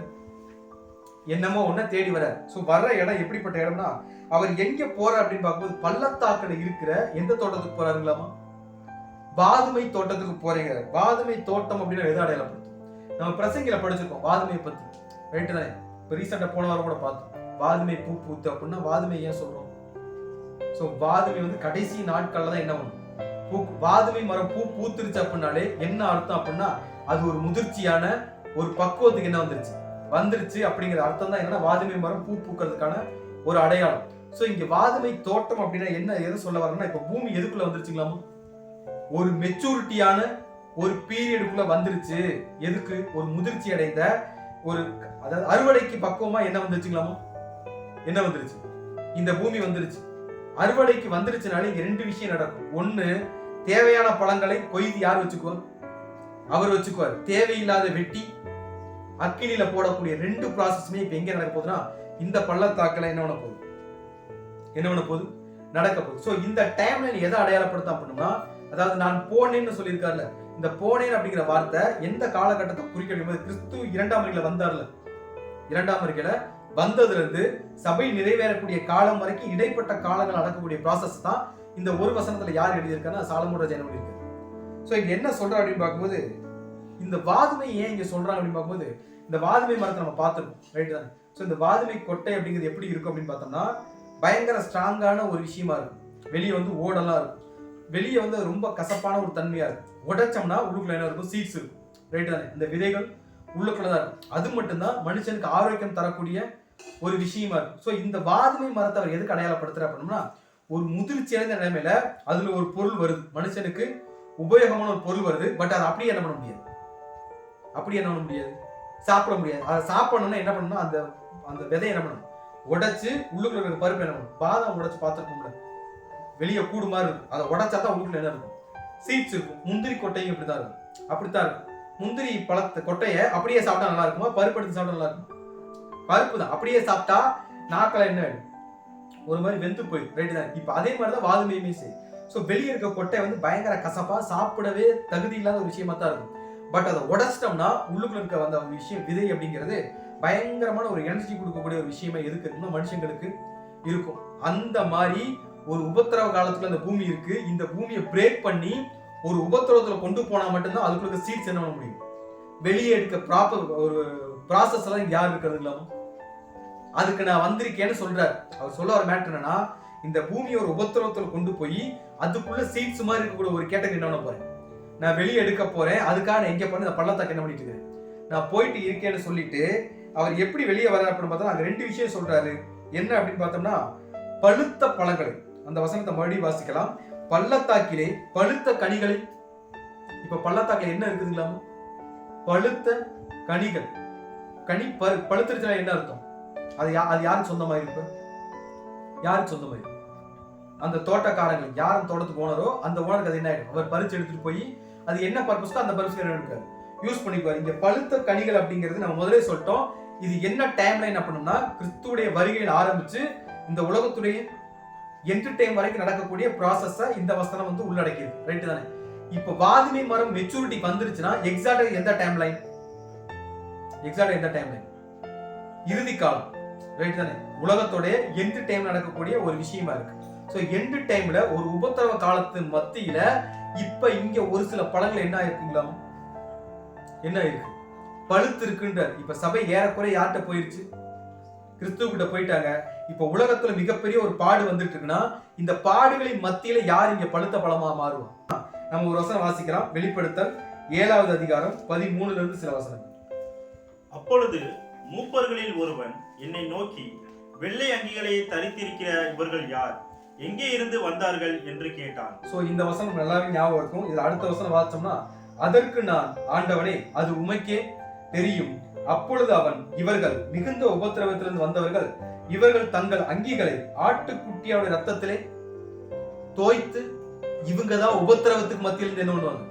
ஏன்னா சபை எதுல போகாது? சபை எதுல போகாது? உபத்திரவத்துக்குள்ள போகாது. உபத்திரவ காலம் வர்றதுக்கு முன்னாடியே பரிசுத்தம் என்ன பண்ணிடுவாங்க? எடுத்துக்கொள்ளப்படும். இங்க வாதுமை மரம் அந்த கொட்டை என்ன பண்ணிட்டு இருக்கிறாரு? உடைச்சிட்டு இருக்கிறார். உடைச்சாதான் உள்ள இருக்க பருப்பு என்ன பண்ண முடியும்? எடுக்க முடியும். சோ அந்த ஒரு டிராஜடி பீரியட்ல மாட்டிக்கிறது யாரு மட்டும்தான் அப்படின்னா யார் மட்டும்தான்? திரள் கூட்டம்னு சொல்ல, கிரேட் கம்யூனிட்டி சொல்லுவாங்க. சோ இவர்கள் யாருன்னா ஆட்டுக்குட்டியோட ரத்தத்திலே அந்த அந்த இதை உடைக்க போறது யாரு? அவர் தான். சோ அவர் உடைச்சு அதுல இருந்து என்ன பண்ண போறாரு? சீட்ஸ் எடுக்க போறாருன்னா இவங்க ஆட்டுக்குட்டியோட ரத்தத்துல. சோ இந்த கண்டிஷன்ல யாரு பழுத்த நிலைமையில இருக்க போறது அப்படின்னா சபை என்ன ஆயிடுவாங்க? சபைங்கிறத விட திரள் கூட்டம். சபைக்கு ஜஸ்ட் நெக்ஸ்ட்ல இருக்கக்கூடியவங்க இப்ப மெச்சூர்டா. ரைட் தானே? ஒரு பக்குவத்துக்குள்ள என்ன யார் வந்திருப்பாங்க? நம்ம முதவசனம் படிச்சிருக்கோம். ராஜஸ்திரீகளும் மறுமலையாட்டிகளும் கன்னிகளும் யார வாழ்த்துனாங்களாமோ? யார வாழ்த்துனாங்க? சபையை வாழ்த்துறாங்க அப்படின்னு சொல்லிட்டாலே இப்ப இவங்க எல்லாருமே யார புரிஞ்சுக்கிட்டாங்கன்னா கிறிஸ்துவுடைய அன்பை புரிஞ்சிருப்பாங்க, சபையுடைய ஓட்டத்தை புரிஞ்சிருப்பாங்க. நம்ம அந்த ஓட்டத்தை இழந்துட்டோம் அப்படிங்கிறது யாரு புரிஞ்சிருப்பாங்க? அவங்க புரிஞ்சிருப்பாங்க. இனிமேல் மிச்சம் இருக்க ஓட்டத்தையாவது இப்ப யார் ஓடி முடிக்கணும்? திரள் கூட்ட வகுப்பார் இல்ல மிச்சம் இருக்க ஓடி முடிச்சிருக்காங்க அப்படின்னா கடைசி காலங்கள்ல அந்த பாடுகளுக்குள்ள போய் தான் யார் வெளியே வருவா? சோ அந்த வாதுமை தோட்டத்துல போய் அந்த தோட்டம் ஒரு மெச்சூரிட்டிக்கு வந்துருச்சு. அந்த சீட்ஸை உடைச்சு உள்ள இருக்க சீட்ஸை யார் வெளியே எடுக்கிறது? சோ அவர் வெளியே எடுக்கிறாருன்னா இப்ப அந்த கனிகள்லாம் என்ன கண்டிஷன் வந்துட்டாங்களாமா? பழுக்கக்கூடிய கண்டிஷன். பழுத்த கனிகளை யார் பார்க்கிறா அப்படின்னா, சோ 11ஆம் வசனம் மறுபடியும் வாசிச்சோம்னா, பள்ளத்தாக்கிலே பழுத்த கனிகளை பார்க்கவும். அடுத்து என்ன சொல்றா? திராட்சை செடிகள் துளிர் விட்டது அப்படிங்கிறார். திராட்சை செடிகள் யார சொல்லுவோம்? திராட்சை செடிகள் யார் அடையாளப்படுத்தும்? திராட்சை செடிகள் யார் அடையாளப்படுத்தணும்? 2-3 விஷயம் படிச்சிருக்கோம். ரைட் தானே? சோ எக்ஸாக்ட்டா என்ன சொல்றாரு ஒரு வசனம் வாசிக்கலாம். ஏசாயா 5வது அதிகாரம் 7ஆம் வசனம். சேனைகளின் கர்த்தருடைய திராட்சை தோட்டம் இஸ்ரவேலின் வம்சமே. எதுங்களாமா? இஸ்ரவேலின். இந்த வசனம் கிறிஸ்துவுடைய 2ஆம் வருகையில பிகினிங்ல இருந்து ஆரம்பிச்சு எண்ட் டைம் வரைக்கும் நடக்கக்கூடிய ப்ராசஸ் சொல்லக்கூடிய வசனம். சோ கிறிஸ்துவுடைய வருகையில முதலாவது அழைப்பு யாருக்கு? கிறிஸ்து 2ஆம் வருகையில வந்தார்ல, முதலாவது அழைப்பு யாருக்கு? நம்ம சார்ட் ஆஃப் ஏஜஸ் சப்ஜெக்ட்லாம் பார்த்திருக்கோம். முதல்ல நிறைவேறி தீர வேண்டியது என்னது? முதற் பலன்களாகிய திருச்சபை வகுப்பார். அதுக்கு அடுத்த கேட்டகரி யார் அப்படின்னு கேட்டா திரள் கூட்டம், பழுத்த கனிகள். சோ அதுக்கு அடுத்த கேட்டகரி இஸ்ரேல் ஜனங்கள். 3வது கேட்டகரி யாருன்னா இஸ்ரேல் ஜனங்களுக்கு ஒரு மீட்பு எங்க வரும்? இங்க வரும். சோ இங்க என்ன சொல்றா? அந்த திராட்சை தோட்டம் யார் அப்படின்னா யாரு? சேனைகளுடைய கர்த்தரின் திராட்சை தோட்டம் இஸ்ரவேலின் வம்சமே அப்படின்னு சொல்லிட்டு அவருடைய மனமகிழ்ச்சியின் நாற்று யூதாவின் மனுஷரே. அவர் நியாயத்துக்கு காத்திருந்தார், இதோ கொடுமை, நீதிக்கு காத்திருந்தார், இதோ முறைப்பான இஸ்ரவேல் ஜனங்கள் அந்த மீறலுக்குள்ள போன காரியங்களை அடையாளப்படுத்துறாரு. சோ இந்த தேசம் இப்ப என்ன ஆரம்பிச்சிருமாமா? துளிர்விட ஆரம்பிச்சிருமாமா. திராட்சை செடிகள் துளிர்விட்ட அப்படின்னா ஒரு பக்குவத்துக்குள்ள வந்து இப்ப நாங்க தான் கிறிஸ்துவுடைய ஜனங்கள் இப்ப யாரு புரிஞ்சுக்க ஆரம்பிச்சிருவாங்க? ஏன்னா இவ்வளவு நாள் வரைக்கும் அவங்க யாரு விசுவாசிக்கலன்னா மேசியாவை என்ன பண்ணல? விசுவாசிக்கவே இல்லை. இன்னைக்கு மேசியா வருவாருங்கிறத யாருடைய பிடிவா இருக்கு? அந்த ஜனங்கள் பிடிவா இருக்கு. சபை என்னைக்கு நிறைவேறி முடியுதோ, திரள் கூட்டம் என்னைக்கு தேவனுடைய கைகளை போய் சேருதோ, அதுக்கப்புறம் அழைப்புல யார் இதை புரிஞ்சுக்குவா? நம்ம இதை குறித்து தீர்க்கதரிசனம் நிறைய படிச்சிருப்போம். ஒரு மிகப்பெரிய யுத்தம் வரும், அதுல 1/3 என்ன ஆயிரும், சாரி 3 பங்கு என்ன ஆயிருவாங்க, டெஸ்ட் ஆயிருவாங்க. மிச்சம் இருக்கக்கூடிய 1 பங்கை வச்சு இந்த உலகத்தை தேவன் என்ன பண்ணுவார், ஒரு ஒரு ஒரு எண்டுக்குள்ள என்ன பண்ணுவார், கொண்டு வருவார். அப்படிங்கிற அந்த ஒரு ப்ராசஸ் தான் இப்ப அடுத்து என்ன பண்ணுவார்களாம். சோ திரள் கூட்ட அழைப்பு முடிஞ்சிருச்சு. அதுக்கடுத்த அழைப்பு திராட்சை செடிகள் இப்ப என்ன பண்றாங்களாம், அதை ஒரு ரெக்கவர்களை யார் கொண்டு வரது அப்படிங்கும் போது கிறிஸ்து கொண்டு வராரு. அதுக்கு அடுத்த விஷயம் தான் என்னதுன்னா, மாதுளம் செடிகள் பூத்ததா என்று அறியவும் எங்க போறாங்களாம். சரி, இப்ப போறது வாதுமை தோட்டத்துக்குள்ள, ஆனா உள்ள என்னெல்லாம் இருக்குன்னா பழுத்த பழங்கள் இருக்குது, ரைட் தானே. அடுத்து திராட்சை செடிகள் இருக்குது, அதுக்கடுத்து என்ன இருக்குது, மாதுளை செடிகள் எங்க தான் இருக்குதுங்களா. சோ நான் முதலே சொல்றேன், இது வந்து ஒரு பீரியட், ரைட் தானே. பள்ளத்தாக்கு அப்படிங்கிறது கடைசி காலத்துல இருக்கக்கூடிய உலகத்தை அடையாளப்படுத்தக்கூடிய விஷயமா இருக்கு. வாதுமை தோட்டம் அப்படிங்கிறது உபத்திரவ காலத்தின் மத்தியில் இருக்கக்கூடிய உலகத்தை அடையாளப்படுத்தக்கூடிய விஷயமா இருக்கும். இதுல பழுத்த கனிகள் அப்படிங்கிறது உபத்திரவத்துக்கு மத்தியில வெளியே வந்த தேவனுடைய பிள்ளைகள், ரைட் தானே, இல்ல கன்னிகள் அப்படி புரிஞ்சுக்கலாமா. சோ அந்த ஒரு கூட்டத்தை தோழி வகுப்பாரு சொல்லுவாங்க. சோ அந்த ஒரு கூட்டத்தை அடையாளப்படுத்தக்கூடிய விஷயமா இருக்கு. சோ அதுக்கு அடுத்த கேட்டகரி திராட்சை செடி யாருன்னா இஸ்ரவேல் வம்சங்களை அடையாளப்படுத்தக்கூடிய விஷயமா இருக்கும். அதுக்கு அடுத்த கேட்டகரி என்ன, மாதுளை செடிகள் பேச ஆரம்பிக்கிறார். என்ன மாதுளை செடி, நம்ம சாட்டா விசேஷம் ஞாபகம். முதல் அழைப்பு சபைக்கு, 2வது அழைப்பு திரள் கூட்டத்துக்கு, 3வது அழைப்பு இஸ்ரேல் ஜனங்களுக்கு, 4வது அழைப்பு யாருக்கு, 4வது அழைப்பு யாருக்கு, உலக ஜனங்களுக்குரிய பூமிக்குரிய ஆசீர்வாதம் சொல்லிருப்போம்ல. இதை எப்படி மாதுளை செடிக்கு நம்ம கம்பேர் பண்ணி பார்க்கும்போது, மாதுளம் வெளியே ரொம்ப துவர்ப்பா இருக்கும், உடைச்சு உள்ள பார்த்தோம்னா நிறைய சீட்ஸ் இருக்கும். இத்தனை சீட்ஸ்னு சொல்ல முடியுமா, நிறைய இருக்கும், கச்ச கச்சன்னு நிறைய இருக்கும். பட் அது எல்லாத்துக்குள்ளயும் ஒரு ஆரோக்கியமான ஒரு விஷயம் இருக்கும். மனுஷங்களுக்கு தேவையான, மனுஷங்களுக்கு பிரியமான ஒரு சில காரியங்கள் இருக்கும். பட் அந்த விஷயங்கள் வெளியே தெரியாம மூடிட்டு இருக்கிறதா என்னது, அந்த தோல். அது அப்படியே சாப்பிட்டா நல்லா இருக்குமான்னு கேட்டா, சோ அதை உரிச்சுதான் என்ன பண்ணி ஆகும். சோ இன்னைக்கு மனுஷங்களுக்குள்ளயும், மனுஷங்களை படைச்சதெல்லாம் யாரு தான், யாரு, பிதாவைய தேவன் தான் மனுஷங்களை சிருஷ்டிச்சார். அப்படின்னா தேவனுடைய குணாதிசயங்கள் எங்கதான் இருக்குது, மனுஷங்களுக்குள்ள இருக்கு. பட் அது வெளியே தெரியாம இங்க யாருடைய இன்ஃபுளுன்ஸ் இந்த உலகத்தை மூடிட்டு இருக்குங்களாமா, சாத்தானுடைய இன்ஃபுளுன்ஸ் மூடிட்டு இருக்கு. அப்படி மூடிட்டு இருக்கும் போது இந்த மாதம் நம்மளை பாக்குறதுக்கு கரட முரடா தான் தெரியும், ரைட்டு தானே. ஆனா அந்த மேல இருக்கக்கூடிய அந்த நெகட்டிவ் அப்படிங்கிற விஷயத்த உரிச்சுட்டோம் அப்படின்னா, இல்ல சாத்தாவுடைய கேர் வந்து உலகத்தை வெளியே எடுத்துட்டோம் அப்படின்னா, இந்த உலகம் எப்படி இருக்குன்னா மாதுளம் பழம் மாதிரி பார்க்க பிளசண்டா ரொம்ப ஆரோக்கியமான விஷயம் என்ன பண்ணிக்கலாமா மாறிடும். இப்ப அந்த கண்டிஷனுக்கு இந்த மாதுளை பழம் வந்துருச்சா அப்படின்னு பாக்குறதுக்கு யார் வந்திருக்குதுங்களா, கிறிஸ்து வர. சோ சபை ஓகே ஆயிருச்சு, திரள் கூட்டம் ரெடி ஆயிருச்சு, இஸ்ரேல் ஜனங்களும் அதுக்கு என்ன ஆயிட்டாங்க, ரெடி ஆயிட்டாங்க. அடுத்த ரட்சிப்பு இந்த பூமிக்குரிய ஆசீர்வாதம். இது எப்படி வருது அப்படின்னு பார்க்கும்போது நம்ம ஒரு வசனம் வாசிக்கலாம். மீகா 4ஆம் அதிகாரம் 1-2. ஆனாலும் கடைசி நாட்களில் கர்த்தருடைய ஆலயமாகிய பர்வதங்களின் கொடுமுடியில் ஸ்தாபிக்கப்பட்டு மலைகளுக்கு மேலாய் உயர்த்தப்பட்டிருக்கும்.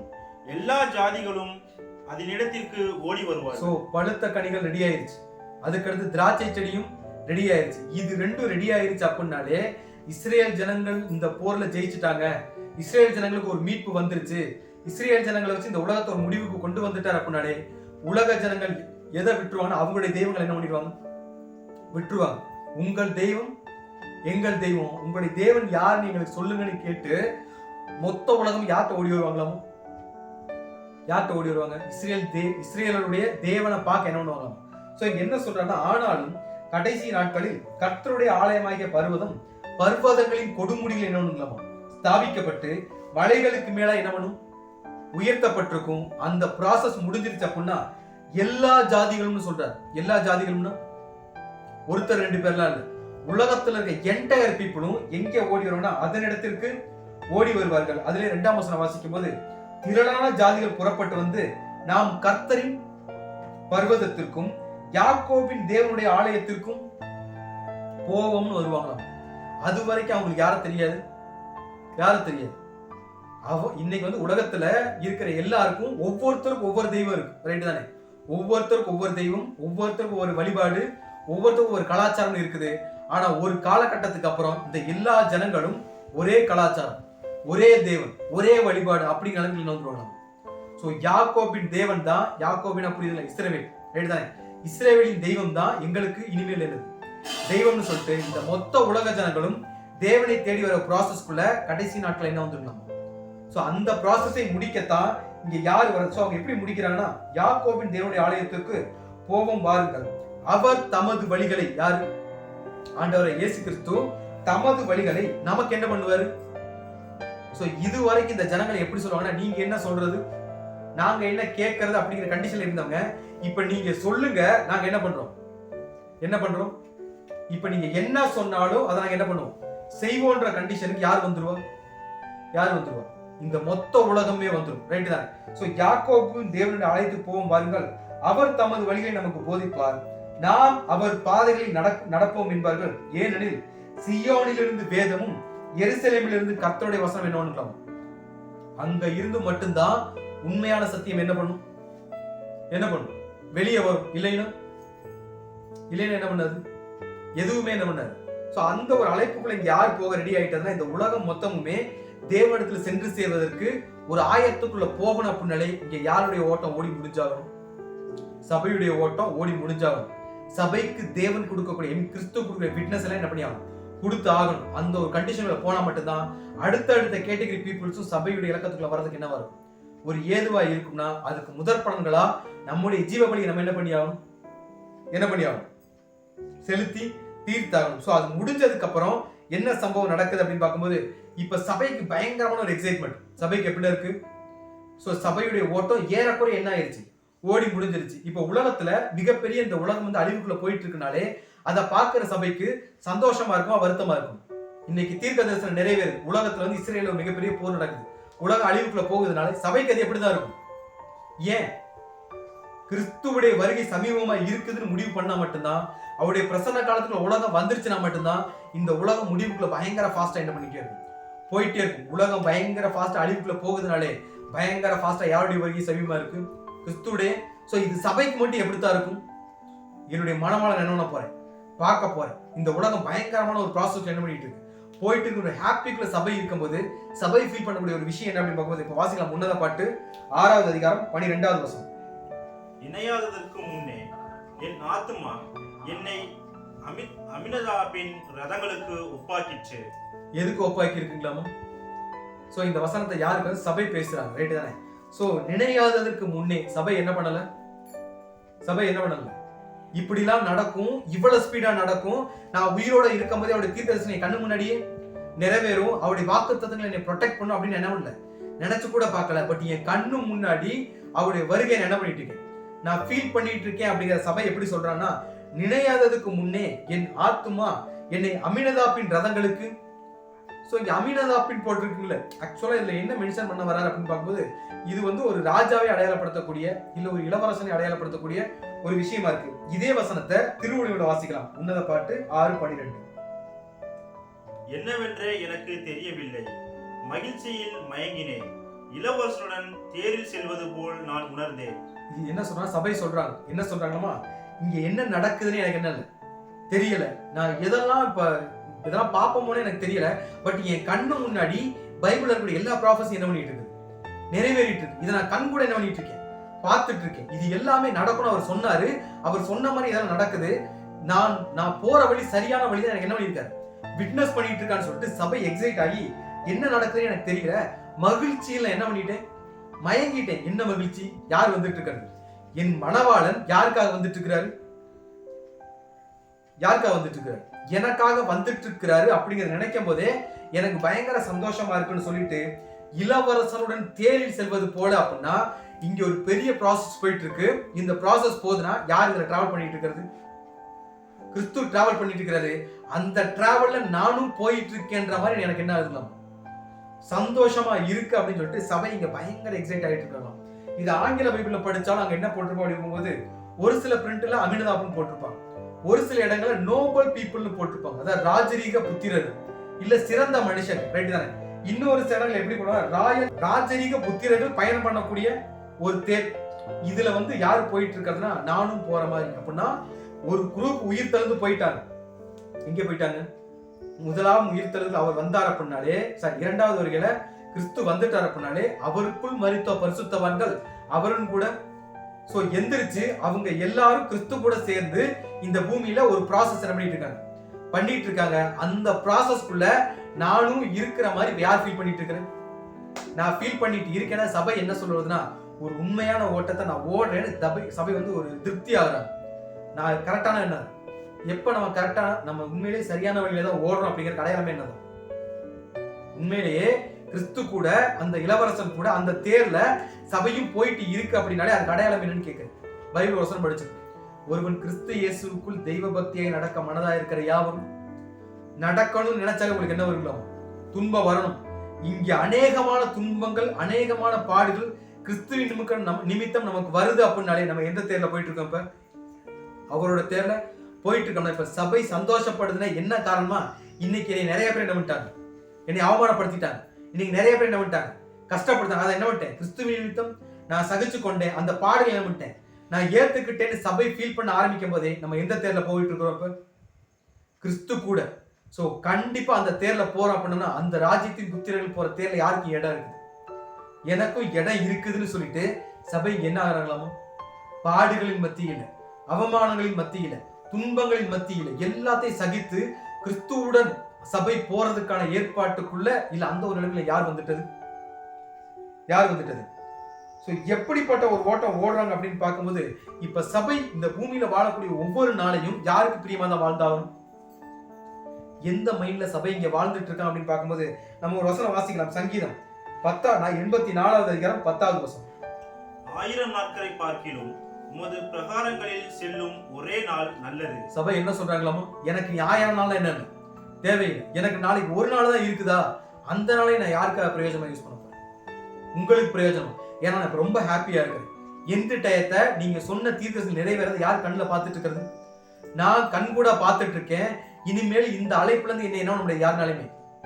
சோ சபை இப்ப என்னோட சபையோட எக்ஸ்பெக்டேஷன் என்னன்னா, இன்னும் எனக்கு அதிகமான பாடுகள் வரணும், இன்னும் எனக்கு அதிகமான போராட்டங்கள் வரணும், இன்னும் எனக்கு அதிகமான துன்பங்கள் வரணும். இந்த துன்பங்களின் வழியா தான் நான் யார்கிட்ட போய் சேர முடியும்? ஒருவன் என்னை பின்பற்றி வர விரும்பினால் அவன் தன்னைத்தான் வெறுத்து தன் சிலுவை எடுத்துக்கொண்டு என்னை பின்பற்றிவாங்க. அப்படி இல்லைன்னு என்ன பண்ண முடியாது பின்னாடி நீங்க வர முடியாது அவர் சொல்லிட்டாருனாலே இந்த ஓட்டத்தோட யார் ரெடி ஆயிட்டது? சோ எனக்கு 1000 நாள்லாம் வேணாம், ஒரு நாள் இருக்குனாலுமே அந்த ஒரு நாள் நான் யாருக்கு பிரயோஜனமா வாழ போறேன்? சோ 1000 நாளை பார்க்கலும் உமது பிரகாரங்களில் செல்லும் ஒரே நாள் நல்லது. ஆகாமிய கூடாரங்களில் வாசமாய் இருப்பதை பார்க்கிறோம், என் தேவனுடைய ஆலயத்தின் வாசற்படியில் காத்திருப்பதை என்ன பண்ணுவேன்? எங்கே காத்திருப்பது? எங்கே எனக்கு கனம் கிடைக்குது? எனக்கு அது தேவையில்லை. உங்க வாசப்படியில் இருக்கிற ஒரு இடம் கிடைச்சா எனக்கு அதுவே போதுங்கிற அளவுக்கு சபை ஒரு மெச்சூர்டான கண்டிஷன்ல என்ன போயிடுவாங்களாமோ. சோ இந்த கண்டிஷன்ல சபை போயிருச்சுனாலே உலகத்தோட பாடுகளோ உலகத்தோட அவமானங்களோ கொஞ்சம் கூட சபை என்ன பண்ணாது, அவங்களுக்கு ஒரு தூசி மாதிரி தட்டி விட்டுட்டு போயிட்டே இருப்பாங்க. ஏன்னா அவங்களோட ஒரே டார்கெட் யார் மட்டும்தான்? கிறிஸ்து மட்டும்தான். நல்ல போராட்டத்தை போராடி ஓட்டத்தை ஓடி முடித்து விசுவாசத்தை காத்து கொள்ளக்கூடிய ஓட்டத்தை தான் இங்க யார் ஓடுவாங்கன்னா சபை ஓடுவாங்களே ஒழிய உலகத்துக்கான ஓட்டமோ உலகத்துக்கான சிந்தனையோ உலகத்துக்கான பாடுகளோ யாருமே சுத்தமா வராது. சோ இந்த அளவுக்கு ஒரு பிரகாசமான ஒரு ஓட்டத்தை சபை ஓட ஆரம்பிச்சுட்டாங்க அப்படின்னா, இந்த அளவுக்கு ஒரு உன்னதமான ஜீவியத்தை சபை ஜீவிக்க ஆரம்பிச்சானா, உலகத்துல கூடிய ராஜஸ்திரிகளுக்குமே சரி மறுமனை ஆட்டுகளுமே சரி சபை எப்படி தெரிவாங்களாமா? எப்படி தெரிவாங்க? பயங்கர பிரகாசமா இருப்பாங்களாமா. சோ ஏறக்குறை சபை இப்ப யாருடைய கண்டிஷன்ல போயிட்டாங்க? இன்னும் மனவாட்டின்னு ஒரு அத்தாரிட்டிக்குள்ள போலையோடைய அவங்க ஓட்டத்தை ஏறக்குறை என்ன பண்ணிட்டாங்க, ஓடி முடிச்சாங்க. தேவன் ஒரு நாளை நியமிச்சிருக்கிறாரு, அந்த நாள்ல ஒரு நொடி பொழுதும் என்ன ஆயிடுவாங்க, மறுரூபமாயிருவாங்க. அப்படிங்கிற கண்டிஷன்ல சபை போயிட்டாங்க அப்படின்னாலே இப்பதான் உலக ஜனங்களுக்கு தெரியும் அழிவு வந்துருச்சு, 3ஆம் உலகப் போர் ஸ்டார்ட் ஆயிருச்சு, ஒரு மிகப்பெரிய உபத்திரவங்கள் பூமியில வந்துருச்சுனாலே ரிமைனிங் பீப்புளுக்கு அப்பதான் தெரியும் சபையோட அழைப்பு என்ன ஆயிருச்சு, முடிஞ்சிருச்சு. இவ்வளவு நாள் நம்ம தூசிச்சவங்க தான் என்ன ஆயிட்டாங்க, சபை ஆயிட்டாங்க. நம்ம பாடுபடுத்தினவங்க நம்ம இவங்கெல்லாம் சபை ஆவாங்க நினைச்சோம், ஆனா அவங்க என்ன ஆயிட்டாங்க, சபை ஆயிட்டாங்க. நான் தான் பெரிய பிரசங்கம் பண்றேன், நான் தான் நிறைய தீர்க்கதரிசனம் சொல்லிட்டு இருக்கேன், எனக்கத்தான் ரட்சிப்போன்னு நான் நினைச்சிட்டு இருந்தேன். ஆனா கீழே உட்காந்து இருந்த ஒரு ஆள் என்ன ஆயிட்டாரு, தன் ஓட்டத்தை கோர்ஸ் என்ன முடிச்சு போயிட்டாரு. நான் இன்னும் உயிரோட இருக்கிறேன்ற ஒரு தவிப்புக்குள்ள அவங்க சொல்லக்கூடிய ஸ்டேட்மெண்ட் என்ன அப்படின்னு போது வாசிக்கலாம். உன்னத பாட்டு 6வது அதிகாரம் 13ஆம் வசனம். திரும்பி வா சூலமித்தியே, நாங்கள் உன்னை பார்க்கும்படிக்கு திரும்பி வா. சூலமித்தியில் நீங்கள் என்னத்தை பார்க்கிறீர்கள்? அவள் 2 சேனையின் கூட்டத்துக்கு சமானமானவள். சோ என்ன சொல்றார் அப்படின்னு போகும்போது, திரும்பி வா சூலமித்தியே, நாங்கள் உன்னை பார்க்கும்படிக்கு திரும்பி வா. திரும்பி வா. நீங்க 4 திரும்பி வா சொல்லியிருப்பாங்க. ஒரு டைம் 2 டைம், எத்தனை டைம்? 4 டைம். ஸோ 4 டைம் நம்ம ஒரு புரிதலுக்காக, இது இப்படித்தான் இருக்கணுங்கிறது இல்ல, ஒரு புரிதலுக்காகனா திருச்சபை நிறைவேற்றதுக்கு அப்புறம், திருச்சபை அழைப்பு முடிஞ்சதுக்கு அப்புறம், கிறிஸ்துவுடன் சபை பயணிக்க ஆரம்பிச்சதுக்கு அப்புறம் இங்க ரிமைனிங் இருக்கிறது 4 பீப்புள் இருப்பாங்க. யாரு? 4 பீப்புள் இருப்பாங்க. யாருன்னா, ஒண்ணு திரள் கூட்ட வகுப்பார் இருப்பாங்க. யார் இருப்பா? திரள் கூட்ட வகுப்பார் இருப்பாங்க. மூணாவது யார் இருப்பாங்கன்னா, அதாவது கிறிஸ்தவர்களுக்குள்ளேயே செலக்ஷன் ஆகாத ஒரு சில பீப்புள்ஸ் இருப்பாங்கல்ல, அவங்க இருப்பாங்க. அதுக்கடுத்து உலக ஜனங்கள் இங்கதான் இருப்பாங்க, இங்கதான் இருப்பாங்க. அதுக்கடுத்து இஸ்ரேல் ஜனங்கள் இங்கதான் இருப்பாங்க, இங்கதான் இருப்பாங்க. இஸ்ரேல் ஜனங்களுடைய எதிர்பார்ப்பு என்ன? மேசியா வருவாரு, எங்களை கூட்டிட்டு போன்னு நினைச்சிட்டு இருந்தாங்க. ஆனா இப்ப யாருடைய ஓட்டம் முடிஞ்சிருக்கு? சபையுடைய ஓட்டம் முடிஞ்சிருச்சுனாலே அந்த அளவுக்கு யாருக்கு இல்லை, ரிமைனிங் இருக்கிற இஸ்ரேல் ஜனங்களுக்கு கிடையாது. திரள் கூட்டமா தான் எதிர்பார்த்துட்டு இருந்தாங்க. நான் எங்க போயிருவேன்? இப்ப இங்க 10 பேர் உட்கார்ந்து இருக்கோம்னா 10 பேர்ல இவங்க தான் சபை, இவங்க தான் திரள் கூட்டம்லாம் என்ன முடியாது, நம்ம அட்ரஸ் பண்ண முடியாது. ஒருத்தருடைய ஓட்டம் நிறைவேறிடுச்சு அப்படின்னாலே அதுக்கப்புறம் தான் யாருக்கு தெரியும்? நமக்கு தெரியும். சோ திரள் கூட்ட வகுப்பார் எதிர்பார்த்துட்டு இருந்தாங்க, நான் என்னவாயிருவேன்? சபை ஆயிருவேன். ஆனா இப்ப யார் சபை ஆயிட்டது? அதுக்கடுத்து பெயர் சபை மண்டலம், ரைட்டு தானே? இல்ல 2ஆம் மரணத்திற்கு தகுதியுள்ள பிள்ளைகள் ஒரு சில கேட்டகரிலாம் இருப்பாங்கல்ல. சோ இவங்களுமே என்னதான் நினைச்சிட்டு இருப்பாங்க? நான் பண்றதான் கரெக்ட், என்னுடைய சிந்தனை தான் சரின்னு சொல்லிட்டேன். இப்ப அவங்களுக்கு அந்த தலைப்பு என்ன ஆயிடுச்சு? இல்லாம போயிருச்சு. அடுத்து உலக ஜனங்கள், ரைட்டு தானே? எந்த சாமியை கும்பிட்டாலும் நல்லதை பண்ண அப்படிங்கிற மாதிரி ஒரு பொத்தாம் பொதுவான கருத்துல இருப்பாங்கல்ல. இப்ப அவங்களும் சொர்க்கத்துக்கு போகணும் இப்படிங்கிற மாதிரி சிந்தனைக்குள்ள இருந்தாங்கல்ல. இப்ப அவங்களுக்கும் தான் இப்பதான் தெரியும் நம்ம வணங்கக்கூடிய தெய்வம் என்ன கிடையாது. சோ இந்த 4 டைப் ஆஃப் பீப்புளும் இப்ப யாரை கூப்பிட ஆரம்பிச்சிருவாங்க? இப்ப இவ்வளவு நாள் உண்மையான டாக்டர் எங்களுக்கு தெரியாம இருந்தோம், நீ சொல்லிட்டு இருந்த, எங்களுக்கு என்ன இல்ல, அது புரியல, இப்ப வந்து எங்களுக்கு என்ன பண்ணு, எங்களையும் கூட்டிட்டு போ அப்படிங்கிற மாதிரி எளிமையா புரிஞ்சுக்கணும்னா எங்களை என்ன பண்ணிடாது. அதாவது 10 கண்ணில் சப்ஜெக்ட் படிச்சிருப்போம், எங்கள்கிட்ட என்ன இல்ல, விளக்கு இருக்கு ஆனா என்ன இல்ல, என்ன இல்ல எங்களுக்கு கொடுங்க அப்படின்னா. ஆனா யார் வந்துட்டது? மணவாளன் வந்துட்டாரு. இனிமேல் இதை நாங்க இருக்கிறத உங்கள்ட்ட கொடுத்துட்டு போக முடியாது அவங்க சொன்ன மாதிரி. இப்ப சபை தன்னுடைய ஓட்டத்தை ஏறக்குறைய நிறைவு செய்யக்கூடிய சூழ்நிலையில இப்பதான் இந்த ஜனங்களுக்கு நம்ம தப்பு பண்ணிட்டு இருக்கோம் என்ன பண்ணும் ரியலைஸ் பண்ணுவாங்க. நாங்க வணங்கக்கூடிய தெய்வம் உண்மையான தெய்வம் இல்ல, நாங்க நம்பின நம்பிக்கை சரியில்லை, நாங்க கற்றுக்கொண்ட சத்தியங்கள் சரியான விதத்துல என்ன பண்ணல, கத்துக்களை. இப்ப வந்து எங்களுக்கு என்ன பண்ணுங்க, சொல்லி கொடுங்கன்னு சொல்லிட்டு இப்ப யாரை கூப்பிடுறாங்க அப்படின்னு போது சூலமித்தி என்ன பண்ணுவாங்க, கூப்பிடுவாங்க. சூலமித்தி நமக்கு தெரியும், சாலமோனுடைய மனைவி, ரைட்டு தானே? சாலமோனுடைய ஒன் ஆஃப் த பார்ட், ஒரு சரீரம், சரிதானே? அது யாருன்னா சபையை குறிக்கக்கூடிய ஒரு வார்த்தை. இங்க என்ன சொல்றாங்கன்னா, இந்த மொத்த உலகமுமே இப்ப யாரை நோக்கி பாடுறாங்கன்னா, சூலமித்தியாரை பார்த்து என்ன பண்றாங்க, நீ என்ன பண்ணு, திரும்பி வா சூலமித்தியே, நாங்கள் உன்னை பார்க்கும்படிக்கு இப்ப வந்து எங்களுக்கு சொல்லு. நம்ம ஐஸ்வர்ய லாசரஸ் வச்சு படிச்சிருக்கோம். ஐஸ்வர்யன் எங்க இருப்பாரு? அந்த நெருப்புக்குள்ள இருப்பார். அவர் சொல்லுவார், எனக்கு இன்னும் எத்தனை பேர் இருக்காங்க? 5 சகோதரர்கள் இருக்காங்க, என்னை இப்ப வெளியே விடுங்க, நான் என்ன பண்றேன், போய் அவங்களுக்கு நல்லது கெட்டதை சொல்லி கொடுக்கணும்னு சொன்ன மாதிரி இப்பதான் இவங்களுக்கு என்ன வரும், அறிவு வரும். கடைசி நாட்கள்ல ஒருவேளை சபையா நம்ம ஓட்டத்தை நிறைவு செய்யல அப்படின்னா நமக்கு எப்பதான் அறிவு? அப்பதான் நம்ம கீழே இருந்து கதற கண்டிஷன்ல இருக்க போறோமா, இல்ல அவர் கூட தேர்ல பயணம் பண்ற கண்டிஷன்ல இருக்கமாங்கிறது யாரும் இங்க முடிவு பண்ணிக்கணும், நம்ம தான் முடிவு பண்ணிக்கணும். சோ என்ன சொல்றான்னா, திரும்பி வா சூலமித்தியே, நாங்கள் உன்னை பார்க்கும்படிக்கு திரும்பி வா சூலமித்தியில் நீங்கள் என்னத்தை பார்க்கிறீர்கள். இப்ப திருப்பி ஒரு கொஸ்டின் பண்றாங்க, என்ன கூப்பிடுறீங்கல்ல, இவனால யார் என்னை திட்டினது? நீங்க தான். யார் என்னை அவமானப்படுத்தினது? நீங்க தான். நான் சொல்லக்கூடிய விஷயங்களை யார் ஏத்துக்காம போனது? நீங்க தான். சத்தியத்தின்படிதான் சபை சொல்லிக் கொடுக்கும், ஆனா அது யாருக்கு அது போய் சேராது? காது உள்ளவன் கேட்க கடவுள். உண்மையான சத்தியம் பொய் சொல்லாதேன்னு சொல்லும், நம்ம காது கேட்குமானா? கேட்காது. நம்ம 1000 தப்பு பண்ண ஒரு பொய்ய சொல்லி என்ன பண்ணிடலாம், சமாளிச்சாலாங்க. சரி, இப்ப சூலமித்தியால் என்ன கேட்கிறாங்கன்னா, என்கிட்ட என்னத்தை நீங்க பாக்குறீங்க? இவ்வளவு நாள் சொன்னது யாரு கேட்கல? கிறிஸ்து சொன்னார்ல, எங்க கதவும் அடைத்தாயிற்று அப்படின்ற கண்டிஷன். அப்புறம் இவங்க போய் தட்டுனாங்க, யாரு திறக்கல? கிறிஸ்து திறக்க மாட்டார். நான் உங்களை அறியேன்னு சொன்ன மாதிரி இப்ப சபையை கூப்பிடும் போது சபை என்ன சொல்றதுன்னா, சூலமித்திகள் நீங்கள் என்னத்தை பார்க்கிறீர்கள் அப்படின்னு கேட்டதுக்கு அப்புறம் இப்ப அவங்க விட்னஸா சொல்ற விஷயம் என்னன்னா, அவள் 2 சேனையின் கூட்டத்துக்கு சமானமானவள் அப்படின்னு இவங்க விட்னஸ் பண்றாங்க. உலகமே இப்ப யார் விட்னஸ் பண்ண ஆரம்பிக்குது? சபையையும் கிறிஸ்துவையும் சபையை உலகம் என்ன பண்ண விட்னஸ் பண்ண ஆரம்பிக்குது. 2 சேனைகளின் கூட்டம், 2 சேனை, 2 கம்பெனி, 2 சேனை, 2 ஆர்மி நிக்குதுங்களாம். சோ இந்த உலகத்துல தேவனுக்கு முன்னாடி நிக்கிற 2 ஆர்மி என்ன அப்படின்னு பார்க்கும்போது, ஒன்னு இஸ்ரேல் ஜனங்கள், ரட்சிப்பு இங்க 2 பேருக்கு தான். ஒன்னு இஸ்ரேல் ஜனங்களுக்கு, இன்னொன்னு புறஜாதிகளுக்கு, ரைட்டு தானே? ஒன்னு இஸ்ரேல் ஜனங்களுக்கு, இன்னொன்னு புறஜாதிகளுக்கு. முதல் இந்த அழைப்பு யாருக்குள்ளதான் வந்துச்சு? இஸ்ரேல் ஜனங்களுக்கு தான் கொடுக்கப்பட்டது. ஆனா அந்த அழைப்புக்குள்ள யாரும் யூஸ் பண்ணிக்கல, அவங்க யூஸ் பண்ணிக்கல. இந்த அழைப்பை சரியா யூஸ் பண்ணது யார் மட்டும்? புறஜாதிகளாகிய நம்ம அப்படின்னு புரிஞ்சுக்கலாம்.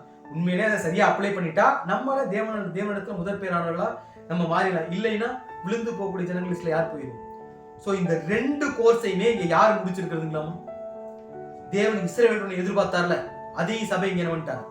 நியாயப்பிரமான ஒரு விஷயம், அதையும் சபை இங்க என்ன பண்ணிட்டாங்க? நம்ம ரோமர்ல ஆரம்பத்திலே படிச்சோம்.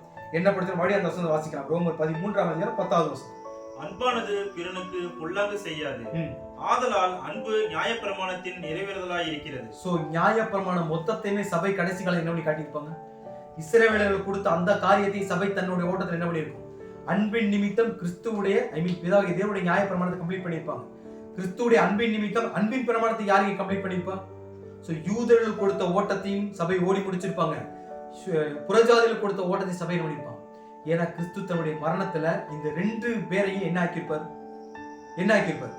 ஒன்னாக்கியிருப்பார். எங்க அப்படின்னு இன்னொரு வசனத்தை வாசிக்கலாம். எபேசியர் 2வது அதிகாரம் 11வது வசனம். ஆனபடியினால் முன்னே மாமிசத்தின்படி புறஜாதியாராயிருந்து மாமிசத்தில் கையினாலே செய்யப்படுகிற விருத்த சேதனமுடையவர்களால் விருத்த சேதனம் இல்லாதவர்கள் எனப்பட்ட நீங்கள் ஆரம்பத்துல எப்படிதான் இருந்தாங்களாமா? இந்த அழைப்பு முதல் யூதர்களுக்கு மட்டும்தான் இருந்துச்சு, இஸ்ரேலுக்கு மட்டும்தான் இருந்துச்சு. யாருக்கு கிடையாது? புறஜாதியாருக்கு கிடையாது. முன்னாடி நமக்கு இந்த வாய்ப்பே இல்லை. நம்ம அந்நியரா கருதப்பட்டோம், பரதேசிகளா கருதப்பட்டோம், விருத்த சேதனம் இல்லாத தாழ்ந்த மக்களா கருதப்பட்ட நமக்குத்தான் சிலுவையில அவர் தன்னுடைய ஈடுபலியை செலுத்தி இருத்திருத்தாராய் இவர் எப்படி மாத்திருக்காங்களாமா? ஒண்ணுதான். இனி இங்க யூதரும் கிடையாது, கிரேக்கரும் கிடையாது, அடிமையும் கிடையாது, சுயாதீனம் கிடையாது, ஆணும் கிடையாது, பெண்ணும் கிடையாது. யார் எல்லாம் ஞானஸ்தானத்துல கிறிஸ்துவை தரித்துக் கொண்டீர்களோ அவங்க எல்லாருமே யாருடைய பிள்ளைகளா மாறிடலாம். சோ அடுத்த வசனம் 13ஆம் வசனம் வாசிக்கும் போது, முன்னே தூரமாய் இருந்த நீங்கள் கிறிஸ்து இயேசுவுக்குள் இப்பொழுது எப்படி வந்துட்டீங்களாமா? அவருடைய ரத்தத்தினால என்னவாயிருக்கும்? சோ இந்த அழைப்பை சபை சரியா புரிஞ்சுக்கிட்டு யூதர்களுக்கான ஓட்டத்தை சபை ஓடி முடிச்சிருக்கும், புறஜாதிகளுக்கான ஓட்டத்தை என்ன பண்ணிருக்கும்? சோ என்டையர் ஓட்டம் இனிமேல் சபையை யாருமே என்ன பண்ண முடியாது, கொஸ்டினே கேட்க முடியாது அப்படிங்கிற ஒரு ஓட்டத்தை தான் யார் ஓடி முடிச்சிருப்பான்? சோ இந்த சபை கடைசி நாட்கள்ல தன்னுடைய வாழ்க்கை அன்பை மட்டும் தான் என்ன பண்ணும்? பிரதானமா வச்சிருக்கும். அதாவது கிறிஸ்து எப்படி இந்த ஜனங்கள் எல்லாரையும் அன்பினால பாக்குறாரோ, சபையும் கடைசி நாட்கள் இந்த உலகத்தை எப்படி தான் பார்க்கும்? இவங்க நல்லவங்க, இவங்க கெட்டவங்க, இவங்க வேண்டுனவங்க, இவங்க வேண்டாதவங்க, இவங்க கீழ்படுகிறவங்க, இவங்க கீழ்படுகிறவங்க, பெயர் சபை திருச்சி அப்படிங்கிற எந்த பிரிவினை யார் பார்க்காது. உதவின்னு ஒண்ணு வேணும்னா சபை எல்லாருக்கும் என்ன பண்ணும்? போய் செய்யும். யார் திட்டினாலும் சபை என்ன பண்ணிக்கும்? வாங்கிக்கும். எல்லாரையும் நம்ம பிள்ளைங்க தான், எல்லாருமே என்னதான், எல்லாரும் என் ரத்தம் தான், எல்லாரும் என் சகோதரன், எல்லாரும் என் சகோதரி. அவங்க வேணும்னு என்ன பண்ணல, திட்டல. ஒரு மாமிச பலவீனத்தை என்ன பண்ணிட்டாங்க? என்னை திட்டாங்க, இதுக்காக அவங்களை என்ன பண்ணிக்க மாட்டேன், நான் கோவிச்சுக்கவோ அவங்களை பலவீனமா என்ன பண்ண மாட்டேன், நினைச்சுக்க மாட்டேன். இது எனக்கு வச்ச டெஸ்ட்னு சொல்லிட்டு எல்லாத்தையும் அன்பின் நிமித்தம் ஃபேஸ் பண்ணக்கூடிய ஒரு பக்குவம் இங்க யாருக்கு வந்திருக்குமாமா? சபைக்கு வந்திருக்கும். எப்படிப்பட்ட பக்குவம் வந்திருக்கும் அப்படின்னா, இது கிறிஸ்து அவங்களுக்கு கொடுத்த கட்டளை. ரைட்டுதான். இந்த கட்டளையை நிறைவேற்றி தீர்வதுதான் என்னுடைய பிரமாணமா இருக்குன்னு சொல்லிட்டு சபை ஒரு உறுதியோட ஓடக்கூடிய ஓட்டம் தான் கடைசி காலத்துல யார் ஓடிட்டு இருப்பா? சோ இந்த 6ஆம் அதிகார கன்க்ளூஷன் என்னன்னா, சபை முழுக்க தன்னுடைய வாழ்க்கை அன்பை மட்டுமே பிரதானமா வச்சு என்ன பண்ணிட்டு இருக்கும், வாழ்ந்துட்டு இருக்கும். எப்படிப்பட்ட அன்புனா, கிறிஸ்து இந்த உலகத்துல எந்த ஒரு வெளிச்சத்தை காட்டினாரோ, கிறிஸ்து இந்த உலகத்துல எந்த ஒரு போஜனத்தை கொடுத்தாரோ, கிறிஸ்து இந்த உலகத்தை குணமாக்குற எந்த ஒரு மருந்தை கொடுத்தாரோ, கடைசி நாட்கள் அவருடைய சரீரமா இருக்கக்கூடிய சபையும் எந்த மட்டும் தான் கொடுக்கும், அதை மட்டும் தான் கொடுக்கும். சோ கடைசி ஒரு வசனம் வாசிக்கலாம். கலாத்தியர் 6ஆம் அதிகாரம் 2ஆம் வசனம். ஒருவர் பாரத்தை ஒருவர் சுமந்து அப்படியே கிறிஸ்துவினுடைய பிரமாணத்தை நிறைவேற்றுங்கள். எந்த பிரமாணத்தை சபை நிறைவேற்றுங்களாமா? ஒருவர் பாரத்தை அந்த ஒருவர் இன்னாருன்னு அட்ரஸ் பண்ணல. அது யாரா வேணா இருக்கலாம். கிறிஸ்து எப்படி இதோ உலகத்தின் பாவத்தை சுமந்து தீர்க்கிற தேவ ஆட்டுக்குட்டின்னு வந்தாரோ, இன்னைக்கு உலகத்தின் பாவம் மொத்தமும் போகணும்னா யாருடைய அழைப்பு முடிவுக்குள்ள வரணும்? சபையுடைய அழைப்பு. ரைட் தானே? இந்த உலகத்துல நோயாளிகள் இல்லாம இருக்கணும், உலகம் ரட்சிப்புக்குள்ள இருக்கணும், உலகம் சந்தோஷமா இருக்கணும், உலகம் பாடுகளே இல்லாம நிம்மதியா இருக்கணும், ஒரு மிகச்சிறந்த ராஜ்யம் இங்க வரணும் அப்படின்னாலே யாருடைய ஓட்டம் முடிச்சா? சபை தன்னுடைய ஓட்டத்தை முடிச்சா மட்டும்தான் இந்த அழைப்பு என்ன ஆகும், கம்ப்ளீட் ஆகும். அப்படின்னா இப்ப சபை செய்ய வேண்டிய முக்கியமான காரியம், கடைசி நாட்கள சபை என்ன செய்யணும்னா, ஒருவர் பாரத்தை ஒருவர் சுமந்து இப்படியே கிறிஸ்துவின் பிரமாணத்தை என்ன பண்ணும், நிறைவேற்றுங்க. அப்படின்னா அதை நிறைவேற்றி முடிச்சா மட்டும்தான் கிறிஸ்துவுடன் சபை அந்த தேர்ல என்ன பண்ணும், இளவரசனுடன் இல்ல ராஜரீக புத்திரர்களுடன் இல்ல ராஜரீக குடும்பத்துடன் என்ன பண்ண முடியும், டிராவல் பண்ணி அந்த அழைப்புக்குள்ள சபை போகக்கூடிய நிலைமையை தான் இந்த அதிகாரத்தை என்ன பண்ணிட்டு இருப்பார், கிறிஸ்து பேசிட்டு இருப்பார். சோ அந்த அழைப்புக்குள்ள போனதுக்கு அப்புறம் கிறிஸ்துவுடைய கண்களுக்கு சபை எப்படி தெரிஞ்சிச்சு, இன்னும் அதிகமா கிறிஸ்து சபையை எப்படி நேசிச்சாரு, இன்னும் அதிகமா கிறிஸ்துவை சபையும் சரி சபையை கிறிஸ்துவும் சரி எப்படி புரிஞ்சுக்கிட்டாங்க. ஏன்னா இப்ப ஒரே சரீரம் என்ன ஆயிட்டாங்க, ஆயிட்டாங்க அப்படின்னா இதுக்கப்புறம் என்ன சம்பவம் நடக்குது அப்படிங்கறத வரக்கூடிய காரணங்களை நம்ம தொடர்ந்து சிந்திக்கலாம். தேவன் தாமே இந்த வசனம் ஆசீர்வாதம் தருவாராக. ஆமென்.